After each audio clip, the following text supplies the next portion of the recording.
Hey everybody, it's Karen, the Unpinned Creative at Unpinned Creative. I'm back with the next lot of pages in these fairy journals that we're decorating. If you're not caught up to where we're at, check out the last video and that'll explain everything to you.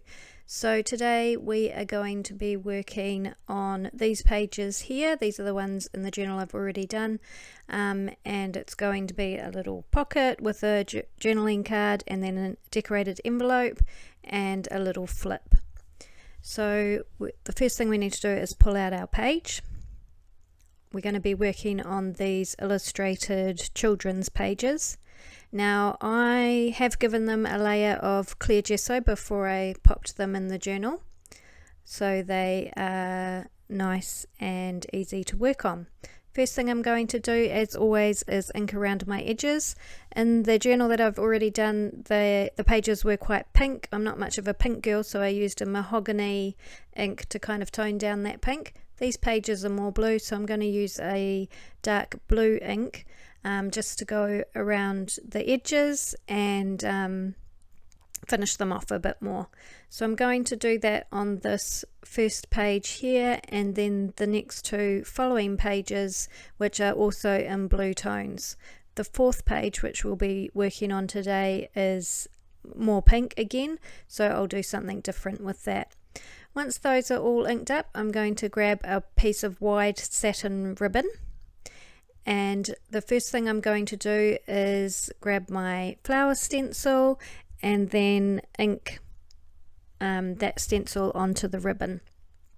It works really well, the ink on the ribbon, and I kind of vary the pressure I'm putting on my stencil brush to give some variation in the inking.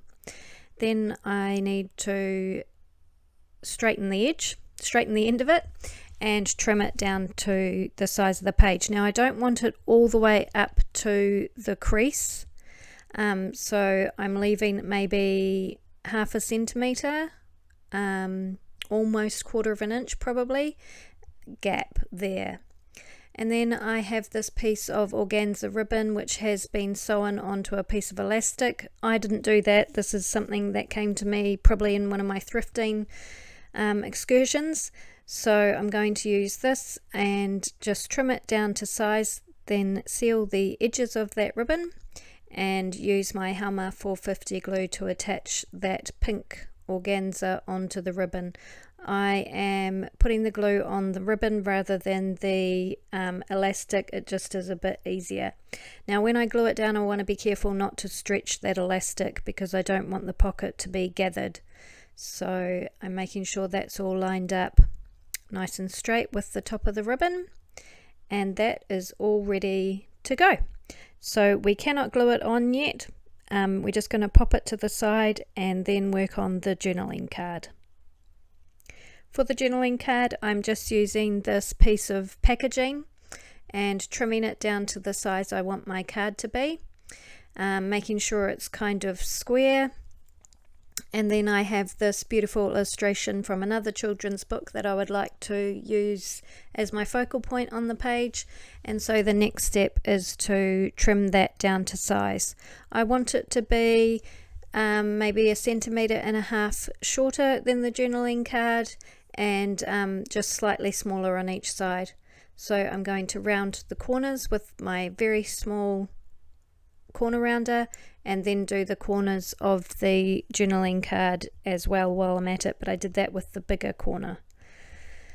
So I really like this orange print on the card, but I don't want to see any of the writing obviously, so I'm going to take this piece of brown paper which has gold paint on it, and I'm just going to tear a strip for the top and the bottom of that journaling card and then use my glue stick to glue it from the front over to the back at the top and the bottom to cover up that text. Now I'm inking the illustration, I just don't like white edges, and we're almost ready to go. I have this piece of page border from the same book. I am tearing that down to size and then trimming it slightly, and that's going to go at the top of this journaling card. Inking the white edges of course, and then using glue stick to glue it down onto the page. The next thing is to glue the illustration on. Now for bigger pieces like this I use glue stick, and then I go around the edge with a strong white glue because I want those edges to be stuck down really good and make sure that no corners are going to lift or anything like that. We're nearly done. The next bit is a piece of pink rickrack that I'm just going to trim to size and then glue down the side. Just like that. Now before I add the final piece to the front, I just want to add something to the back. I love tone on tone and I love brown paper, as I'm sure you know by now. So I'm just taking a torn piece of lightweight brown paper and glue sticking that onto the back of the journaling card. I love how there is a variation in the tones here, and it makes for a really nice background for journaling on, as you can see. And then now onto the final piece for the, I've got to ink the ends. I'm only inking the two ends that don't have the gold paper on them, front and back. And now for the final piece, I have a faux silk flower here. I'm just trimming off the plastic bit on the back as close as I can and then gluing that to the top of that rickrack. So that page is ready to go, but we cannot glue these elements on yet. So we're going to put them aside and move on to the next page, which is a decorated envelope. So I have a beautiful vintage small envelope here. I'm going to ink it up in blue all around the edges, front and back. To do the back bit, you just slide a little piece of paper in there so that you don't get ink everywhere. Now I'm going to take a corner stamp and stamp diagonally opposite each other on the front of that envelope in black. And then I'm going to take a piece of very vintage silk embroidered fabric. It's a very fragile, very lightweight piece of fabric. It's possibly antique actually. I'm going to trim that to size, and then I'm just going to glue stick that onto the front of this envelope to make a nice little journaling spot. Because the fabric is so light, I can just use glue stick. I don't want to use a heavier glue on that, and it just adds a bit more interest and colour and something a little bit different. Now I have this beautiful little flower fairy image that I'm trimming down, and that's going to be the focal point on the back of our envelope. So I'm tearing a piece of music paper for the background, just checking that I have the right size there. Tearing that down a wee bit more so it fits better. And then I'm going around the edges and making little tears all around the outside edge of that piece of paper.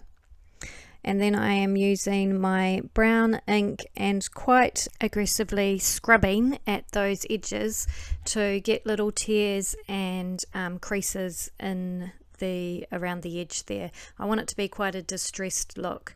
And then once again, glue stick and the white glue around the very edge to stick that down onto the envelope. Then we can put the flower fairy on there after I ink the edges. Same again, glue and then white glue around the edge.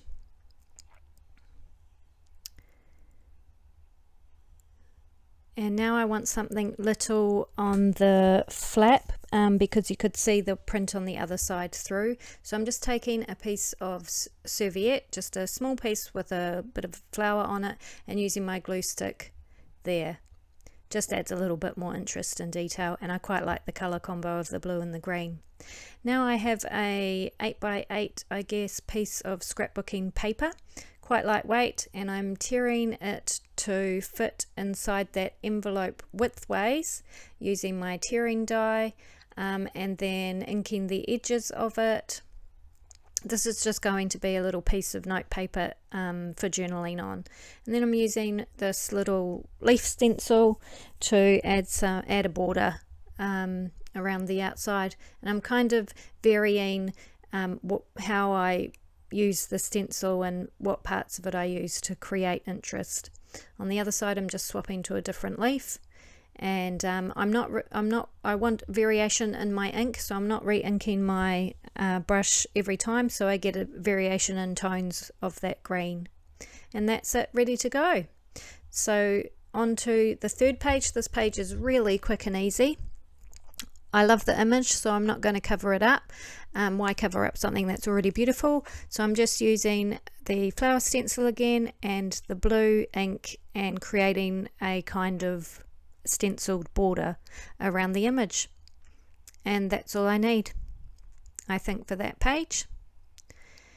Now onto the final page, which is more pink. So I'm grabbing the mahogany ink and just inking the edges. You can see that the clear gesso creates these different color kind of patterns around the outside of the page, which I really love. Now I'm grabbing my leaf stencil again and just doing the same thing, creating a nice little leaf border on the page. I have this beautiful flower fairy page. It's the Coastal Tea Tree Fairy. I'm going to trim 3 sides of that, leaving the right side untrimmed so that I can fold it over like I am doing here. This is going to be the hinge for our little hidden journaling spot. Inking all of those edges, and then grabbing a piece of coffee stained paper. This is actually embroidery stabilizer. Any offcuts I have from when I'm stitching embroideries I keep and coffee dye them. It's just a different texture to add to your journals, and it coffee dyes up really nicely. Same thing, glue stick and then white glue around the edges and popping that onto the back of that flower fairy to create a journaling spot. Once that's done, I'm just adding one single leaf just for a bit of interest, and that is our journaling spot done. For the next part of this page, I am going to tear out this little poem about the Coastal Tea Tree Fairy, tear all around the edges, and we're going to add that onto the following page in the book, which you'll see in a moment. So I'm inking all around it, and then it's time to put this page back into our journal. So it's really quick and easy to do. Find out where I want it to go in the journal, go to the back part of that signature, slide the page in and pull it through. Check out the last video if you want a better description of that. And now we can put all our 3D elements on. We couldn't put them on before the page was back in the book. So rather than putting the glue onto the ribbon, I prefer to pop it down onto the page. It's just easier.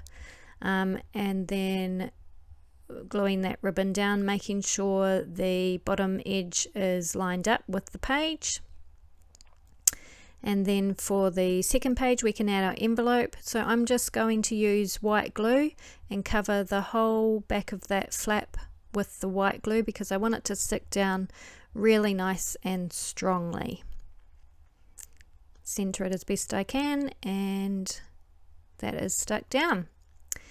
That's our third page. And now for the fourth page, we are just going to add the Halma 450, a nice strong glue down the little flap that we created, and then lining that up so it's straight, not hard up against the crease, the center crease.